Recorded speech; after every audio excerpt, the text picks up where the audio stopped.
Hello, and welcome to Lesson 6 on Eternal Love.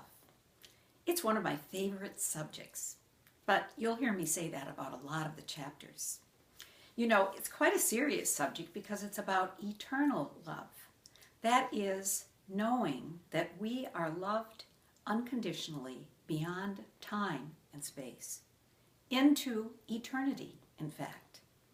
That's a serious subject. But it also happens to be that I am recording this at my home in Ridgefield, Connecticut, just before Valentine's Day. Now, it's kind of a hallmark holiday, and we celebrate love for this holiday, so it has a lot of lightness to it also. So I brought a little friend along to remind you.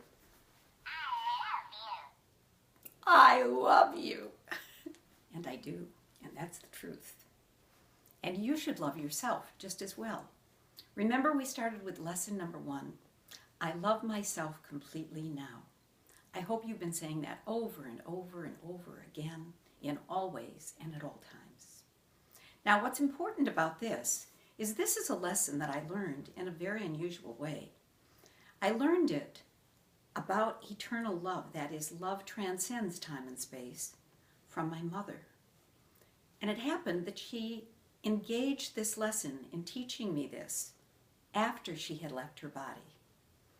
And what happened was, after she did leave her body, and my husband and I were present at that moment, and quite miraculous occurrences were happening all around this, what happened was she continued to communicate with us. She communicated with us through wonderful messages.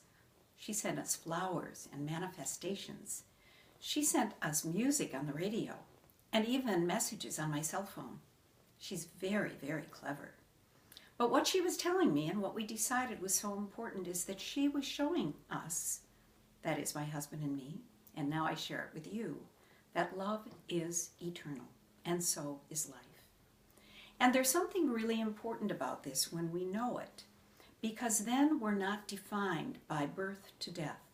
We don't have to think that everything has to fit into this short little time span, which is a nanosecond in eternity. We can know that we are eternally loved and that nothing can change that. So I would like you to think about what it means to be an eternal being. That doesn't mean you're eternal in your body and you just get older and older and older and your body gets older and older.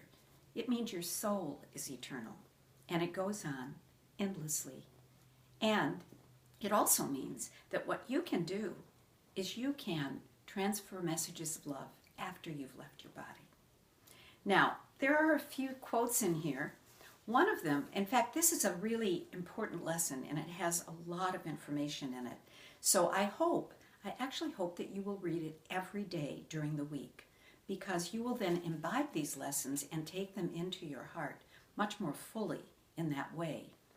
And so there is this quote from A Course in Miracles, which of course you know that I find very interesting, and I teach about A Course in Miracles. And it is, God is but love, and therefore, so am I. That is my definition of God, by the way, love. And love is the essence and core of our being. And it is the only reason, in fact, that we are here in these bodies. I have another quote to share with you. This is from Disraeli, who was the Prime Minister of Britain back in the 1800s. He said, "We are all born for love. It is the principle of existence and its only purpose." I could not agree more. So I hope that what you will do is see yourself through the eyes of love, eternal love. And you can share that love, not just to yourself, which is, of course, very important. You can send it to anyone and anything in the world. You can send it to people in the past. You can send it to those loved ones who are no longer in their bodies in this world with us. You could even imagine sending it to your present self, but in the future. Visualizing yourself being loved unconditionally, completely, and eternally. So I hope that you will follow some of the practices. There are many practices in the book this time, and there's a meditation on love that I hope you will use and see what happens. Actually, we did this last night with a group that meets here live on the 52. All of us did this meditation, and there was a great, great sense of energy and loving energy that was transferred between us, and we felt it deeply within our hearts. That is the purpose, eternal love, and I hope you will see yourself in that light. And I'll see you next week. Thank you. All blessings to you.